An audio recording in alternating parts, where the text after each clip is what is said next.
गुरुदेव भगवान, हमने संसार में जिनको अपना आश्रय मानकर जीवन साथी के रूप में वर्ण किया और जीवन समर्पित कर दिया, उन्होंने ही जब हमें ठुकरा दिया और जीवन की मझधार में बिल्कुल अकेला छोड़ दिया। इतना सब होने पर भी उनके प्रति अति मोह आसक्ति खत्म होकर सिर्फ और सिर्फ श्री जी के चरणों में कैसे लगे? एक बार मार्कंडेय जी के आश्रम के पास सुरथ नाम का एक वैश्य और एक राजा दोनों आपस में मिले। तो राजा से पूछा, आप जंगल में यहाँ कैसे? कहा, मेरा राज्य छिन गया है, पर मैं वही राज सिंहासन, वही राजमहल, वही रानियां, ये हमारा चिंतन नहीं जा रहा है। मुझे राज्य मिले इस बात के लिए तो मैं दुखी नहीं, पर मैं अपने परिवार को नहीं छोड़ सकता। और रोने लगा। फिर पूछा, आप क्यों इधर जंगल में? तो उनका, मेरे बेटे ने मुझे पीट के निकाल दिया, सारी संपत्ति छीन ली, पर मेरा मन उसी के लिए तड़प रहा है। वो भले मुझे पीटे, पर मैं अपने बेटे, बहू, परिवार को नहीं छोड़ सकता।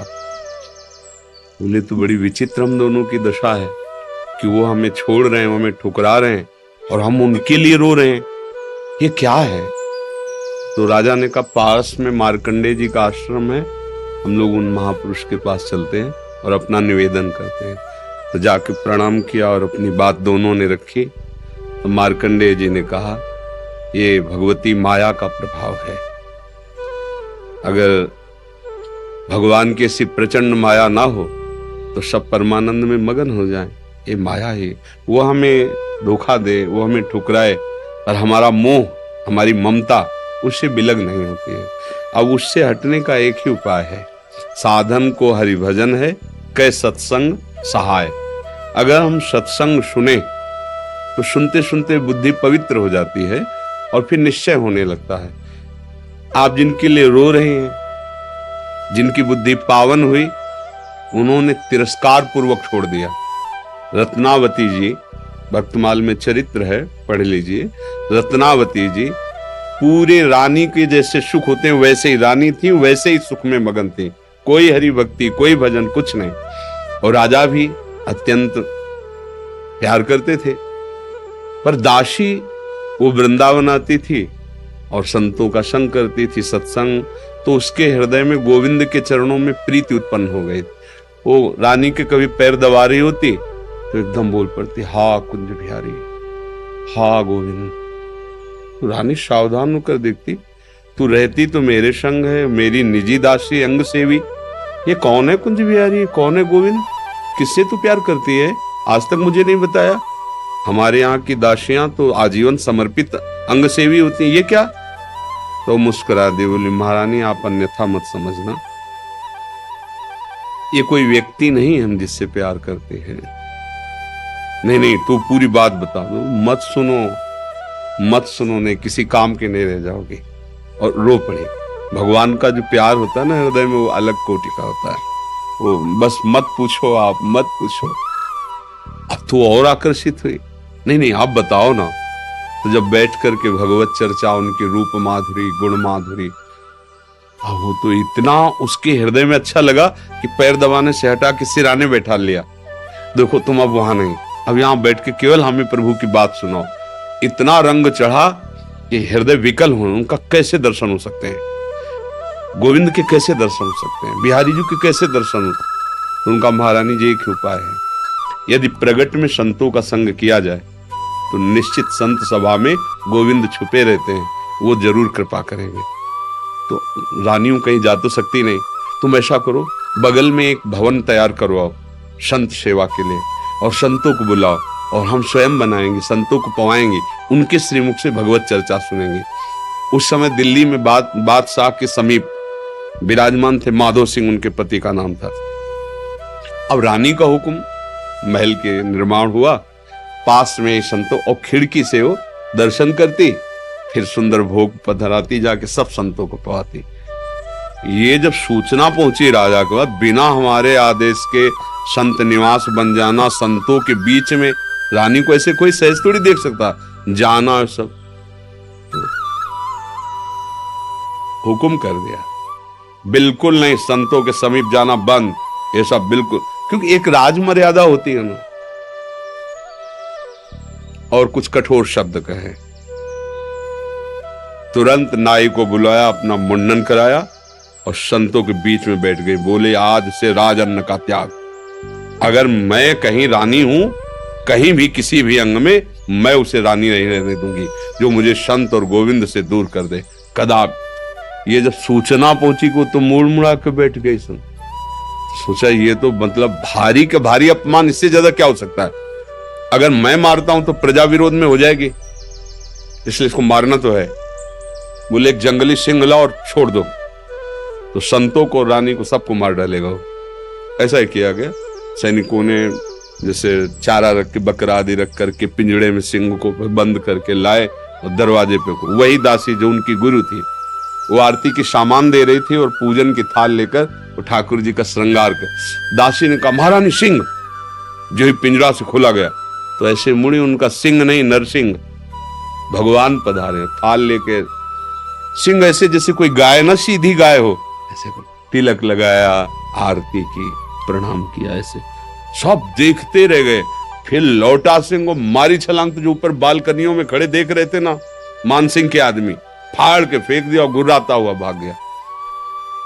अगर हम अपनी भक्ति के रंग में आ जाएं तो फिर हमारा ये माया मोह संसार नष्ट हो सकता है। अन्यथा हमारे शब्द तो जरूर अच्छे नहीं लगेंगे, पर सही पूछो तो कृपा है जो असलियत का पता चल रहा है।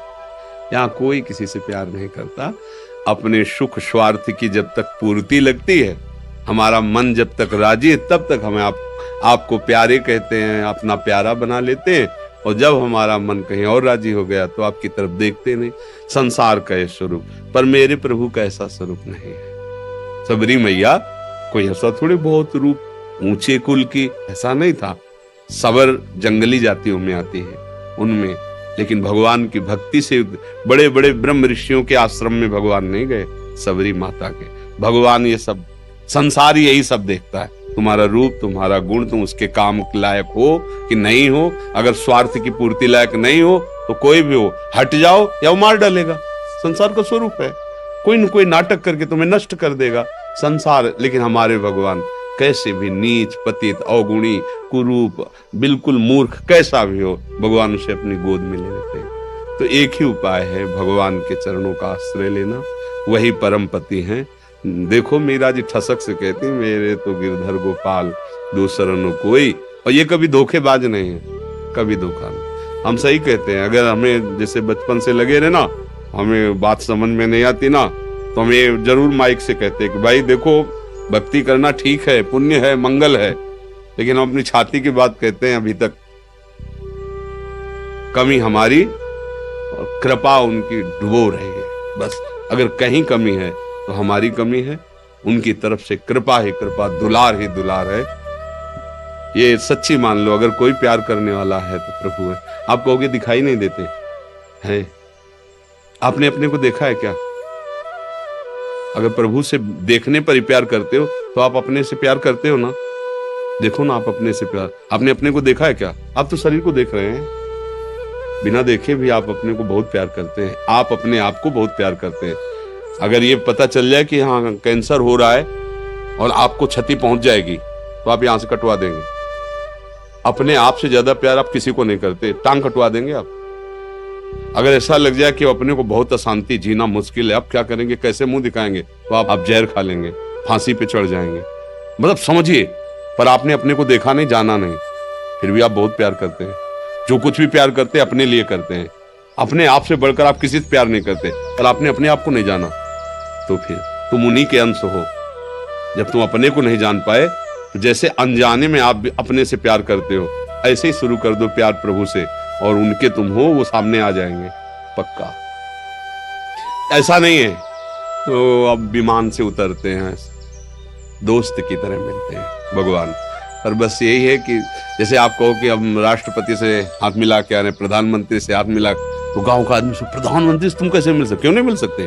भारत के नागरिक है, हम अधिकार पुष्ट करें अपना, और जरूरत दिखाएं तो हमें मिला दिया जाएगा। ऐसे हम अधिकार पुष्ट करें और चाहत हमारी प्रबल हो तो हमें भगवान मिल जाएंगे। वहां तो किसी की सिफारिश की जरूरत नहीं, खुद हमारे हृदय की बात सुन रहे। एकमात्र भगवान के चरणों से ही हमें शांति मिलेगी, वही हमारे हैं। दूसरा तो सब छल हो रहा है। माया का पर्दा पहन करके हमारे साथ छल किया जा रहा है, हमारे समय को नष्ट किया जा रहा है। सत्य बात है, न हम स्त्री है न पुरुष है, हम भगवान के अंश हैं और उनका भजन करके उन्हीं को प्राप्त हो जाए, यही हमारे जीवन का लक्ष्य है। हम तो बड़ी कृपा मानते हैं, जब प्रतिकूलता मिलती, कोई अपना नहीं होता ना, तब कृपा समझ में आती है कि बहुत कृपा है, नहीं तो इस मोह जाल में फंस कर पूरी जिंदगी बर्बाद हो जाती है। अब सावधान हो जाओ, अब निकल जाओ, पर इधर का रास्ता चलना थोड़ा कठिन है, इसलिए कुछ भी हो जाए फिर इधर नया चुन लेते हैं, नया मित्र चुन लेते हैं, नया घर चुन लेते हैं, नया वर चुन लेते हैं। बस इधर ही वो खोज शुरू की है ना अनंत जन्मों से, वो ये नहीं समझ पा रहा कि अंदर बैठा है, कह रहा लौट आओ, हमसे मिल लो, पर हम लोग बाहरी खोज कर रहे हैं और वो अंदर ही बैठा है। घर के अंदर प्रीतम बैठा हमारा इंतजार कर रहा है, हम दरवाजे के बाहर भटक रहे हैं, उसको खोज उसी को रहे हैं। जो सुख है, जो शांति है, जो आनंद है, वो प्रभु ही है, उन्हीं के लिए हम खोज रहे हैं, पर उनको ना मानकर, ना जानकर, अन्य रूप अन्य भावों में, इसीलिए हमें शांति नहीं मिल रही। मुझे लगता है नाम जप करो, सत्संग सुनो और प्रभु को अपना मान